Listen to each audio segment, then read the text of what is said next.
Hi, I'm so happy to see you. I'm Shamapti and today I'm gonna give you 5 tips to have clear skin. So, are you in?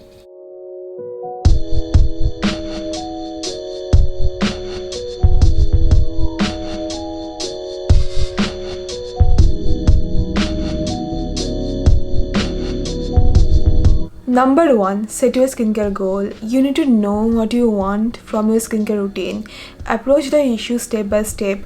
For an example, if you have active pimple, dark spot, fine lines, which one you would target the first? If you ask me, I would target the pimple, then dark spot, lastly fine lines because it takes more time. For pimples, chemical exfoliants have worked really well for me. AHA, BHA, these were like game changers. Also, azelaic acid is a very good ingredient for breakouts, and niacinamide is very good for occasional breakouts.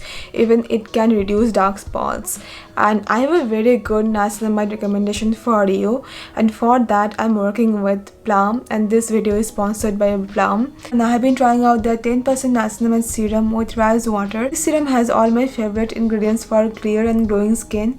If you have been watching my channel, you would know this. To begin with, this serum contains 10% niacinamide, and niacinamide is a multitasking ingredient. It can control breakouts, excessive sebum production, it can minimize the appearances of pores, it also can clear out the blemishes, even out the skin tone, and is very good for our skin's barrier. And then it has 2 rice based ingredients. It has rice extract and rice ferment filtrate. And as you know, I have been using rice water for so long in my skincare routine, and I really love rice as an ingredient in my skincare stuff. So I was truly happy when I saw they have combined rice with niacinamide. Rice is great for giving glow to skin, and it is good for our moisture barrier, especially the rice ferment filtrate or Japanese sake that they have used in this serum. And this serum has olive derived squalene, and squalene is very good for locking the hydration. It is lightweight and has antioxidant benefits. And then it has licorice root extract, which is my another favorite. It is very good for targeting the pigmentation and redness. So what I can see is that they have added all the glow giving ingredients in this one serum, and these days I'm kind of picky when it comes to my niacinamide serum, because I don't want it to be just a plain old niacinamide serum. I want it to have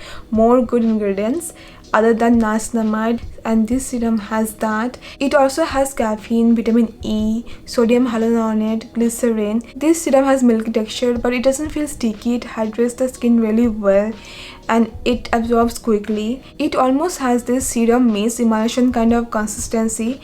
You can use this every day and night. It is fragrance free, and if you want to keep your skincare routine simple, you can use a gentle cleanser. Then you can apply this serum on slightly damp skin, then follow up with a moisturizer. Or if you have like oily to extra oily skin, you can skip the moisturizer, you can use sunscreen, but at night please use moisturizer. I have been loving this serum because it gives such a good glow to my skin. It also hydrates my skin well, and my skin just feels so healthy. So yeah, if you choose to get this serum, I hope it works for you. You can use my code NSB10 to get 10% discount, and they have 15 ml and 30 ml of this serum. And if you're getting this for first time, I encourage you to get the 15 ml one just to see if it suits your skin or not, and do a patch test. And another thing, you can send the Plum empties to get reward points. It is part of their empties for good initiative. Now let's move to fine lines. And for fine lines, antioxidants like niacinamide, vitamin C, they work really well, and retinol is a gold standard, And for me, moisturizer, they worked really well for me because I had this fine line over a year,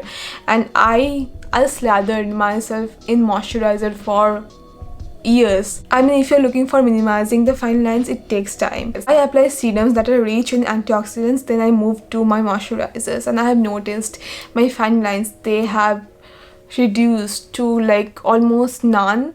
I totally need hydration and moisturization in my skincare. These are my 2 building blocks. I use essences. These days I'm using toners and then moisturizer to lock everything. So yeah, this is very important. So now number 2, you need to develop healthy skincare habits. I'm going to tell you 5 habits. This might seem to you ghasa pita, but these are important. Number 1, change your pillow cover. If possible, every day. Buy like 7 pillow covers. Don't sleep on dirty pillow covers, please. You are gonna get pimples from that. Number 2, drink lots of water. eat healthy. Number 3, clean your phone, because you're gonna talk like this. If the skin is like dirty, then it's gonna touch your skin and your skin's gonna get breakouts, and from breakouts you're gonna get blemishes. It is a cycle: dirty pillowcase or dirty screen, then pimple, then dark spot. It goes on, so you need to break the chain. So use clean pillowcase like I told you, and clean your phone screen. Number 4, don't squeeze your pimples or whiteheads. I know it's very tempting, but don't do it. It is gonna give you dark spot, which is gonna take like long time to go. Also, don't use just anything in the name of spot treatment like baking soda, toothpaste. Don't use those things. Use pimple patch. Pimple patches are a lifesaver. My favorite is from Cosrx. And number 5, use sunscreen. You need to use sunscreen whenever it's needed, otherwise you're gonna age like milk. You're gonna get pigmentation, tanning. So use sunscreen diligently. So now coming back to our main points, and we are at number 3, and number 3 would be don't over exfoliate, because I have seen people who have dark spots. Sometimes they want quick results. For that they over exfoliate. They use chemical peels with high percentage so frequently in the hope that if they do that, it's gonna like the dark spots are gonna go quickly. It's not gonna happen. Your skin barrier is gonna get damaged. So don't over exfoliate. Exfoliation is good, very much helpful. AHA, BHA, this can do wonders, but when you know how to do it, when to do it. I use AHA twice in a week and BHA once in a week. And you can do what suits you, but don't use chemical pills every day. Don't use high amount of chemical pills frequently. It's not gonna help you out. Moderation is the key. Number 4, correct your base. Don't over cleanse your skin with harsh cleansers, but don't under cleanse your skin as well, because I came to know from you there are people who are using sunscreen in the evening. They're returning home and they are finding their cleansers not to be potent enough to remove all the sunscreen, dirt or makeup. For that you can use double cleanser. I use micellar water or oil cleanser or cream cleansers as the first cleanser, then I use a foam based cleanser. This I do in the evening. In the morning I don't use any cleansers. I just wipe my skin with toner. The thing is that if you don't clean your skin properly, you're gonna get breakouts, because you're gonna have dirt, makeup, those are gonna clog your pores. And if you be too harsh with your cleanser, you're gonna sacrifice your skin's barrier. It's gonna lead to whiteheads, blackheads, breakouts. All of this can give you pigmentation. So you have to be very clever with your cleanser. And I have made few cleanser recommendation video. You can watch these things here. So lastly, now is a very important thing. You need to know when you need to go to a professional, because there's something like we can do so much, but there are times we need professional help. So see a dermatologist when you need to. Prepare yourself for the appointment.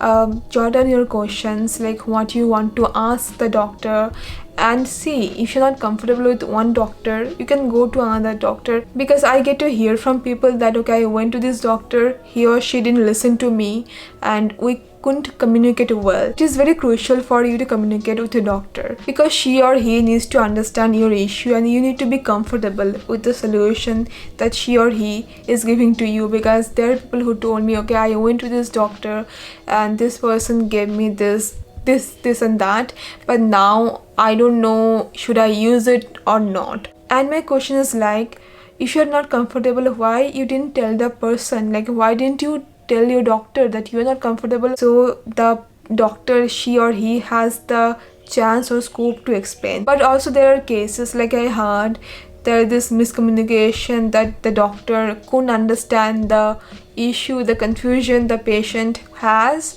and just the communication is not there. So you need to find a good doctor with whom you can communicate properly, with whom you feel comfortable, with whom you can share your confusion and you can trust the person. So that's all for now. I hope you found this to be helpful and thank you so much for watching. See you very soon. I'm so happy to see you. Bye bye.